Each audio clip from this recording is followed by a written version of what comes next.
Hi, I'm Lindsay Burke, and today I'm going to show you how to make the Grape Vine Bracelet. This is a simple design using leather, seed beads, and jump rings. The jump rings create a zigzag effect on here. String this bracelet and then add 2 buttonholes to make it adjustable. Once you've tried these colors, you'll want to make it in all different colors. Okay, let's take a look at the products we're going to use.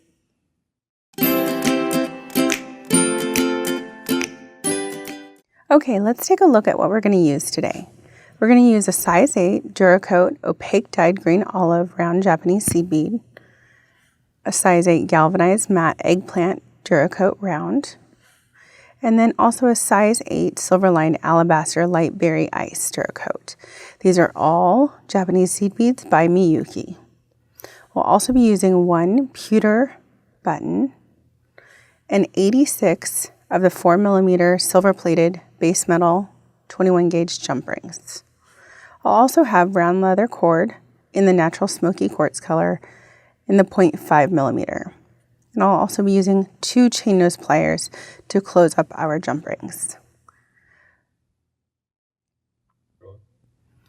Okay, since our jump rings are all open, we're going to want to make sure that they're closed nice and tight before we get started. So I'm going to close up all 86 jump rings. Let me show you how to do that. You're going to find the opening of the jump ring right there. I'm going to put that kind of at the top at 12 o'clock. And then with 2 chain nose pliers, I'm going to grab either side of the jump ring. Just kind of open and close it side to side until the edges touch. You can see that it's nice and closed there.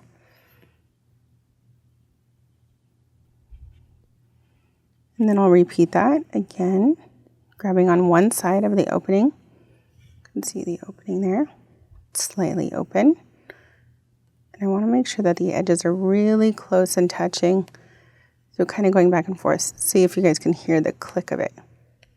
And that's the metal, the 2 sides of the jump ring rubbing up, and that's how you know that it's nice and close and tight. And then I'll just repeat this for all 86 jump rings. Okay, I'll go ahead and do that and finish up and be right back. Okay, to start out, we're going to go ahead and take our leather cord, unwrap it, find the end here, and then just put on our button onto the leather. Just go straight through the shank here and bring it down to the middle of the 2 feet of leather cord.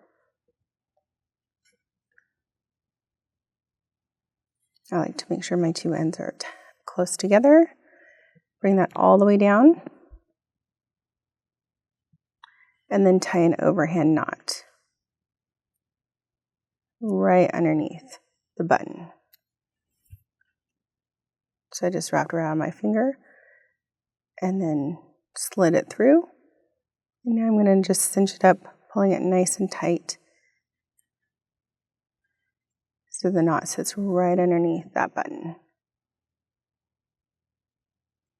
Okay, now I have 2 pieces of cord. I'm going to be referring to these as the right and the left piece of cord here. Okay, so I'm going to try to keep them organized here for you guys. So first of all, the jump rings are going to create the zigzag effect. And then we're going to be alternating the colors of seed beads between the green, purple, and the pink. So on the right cord, I'm going to go ahead and add 1 of the green seed beads.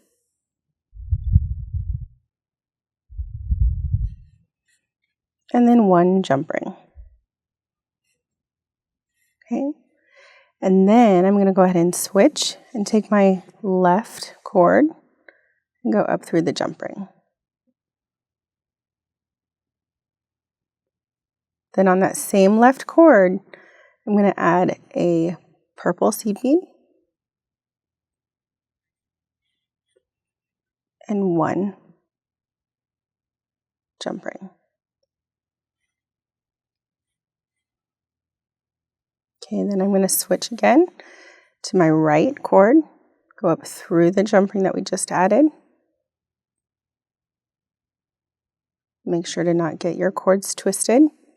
So we're working on the same one each time. So now still on the right one, we're going to add the next color. So one of the pink seed beads and one jump ring. And again, repeating the pattern. I'm going to go ahead and use my left cord to go up through that jump ring we just added. And now I'm going to go back to the green seed bead, but I'm going to put it on the left cord. Add a jump ring over here.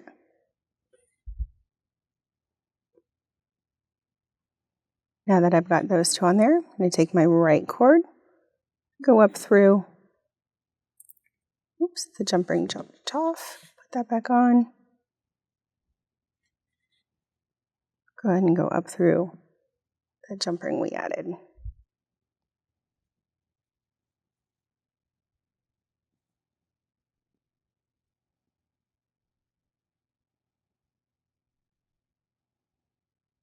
Okay, now again, we're going to go and using the right cord, get a purple seed bead and one jump ring. So you can see we're alternating our colors and our cord, our right and left. And then I'm going to go ahead and go up that jump ring with my left cord. All right, let me slide all these beads down to the button and I'll show you what's happening.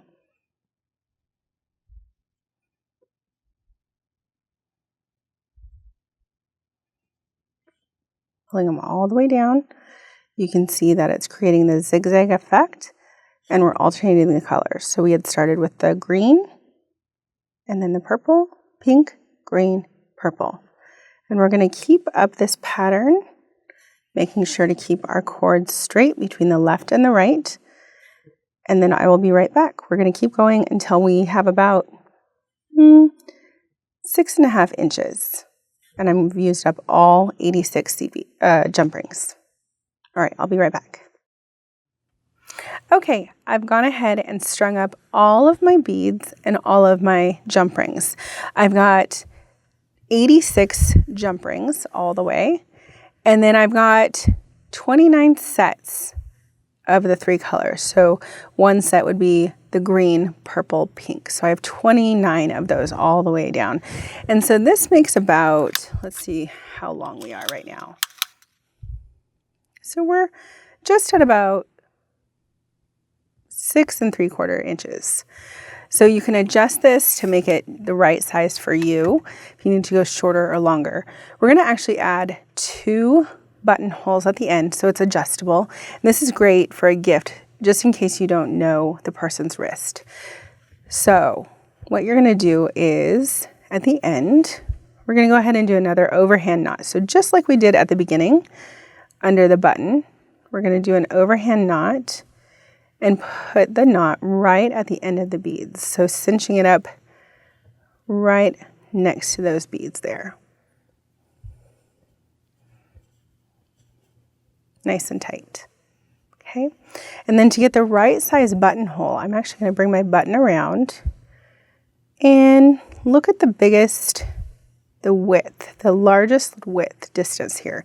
So I'm going to put my thumbnail right there. This is where I'm going to put my next knot.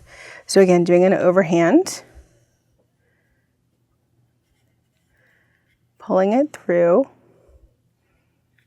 and guiding that knot down. Before cinching it really tight, I just like to double check one more time that this button's going to fit in there.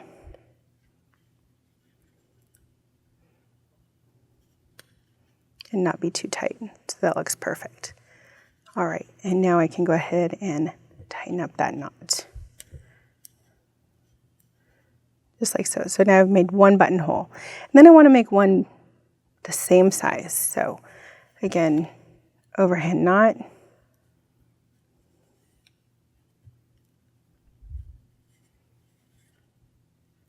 Bringing it through. pulling it down. And I can visually see that these are about the same size widths here. Okay, and then I like to take either scissors or cutters and just cut so there's a tiny little bit of a tail on there. And there you have it. Completed bracelet with a little zigzag effect with the jump rings. You can make this in lots of different colors, all of your different size 8 seed beads, and choose different buttons as a little added style. You can find this project and many more at fusionbeads.com.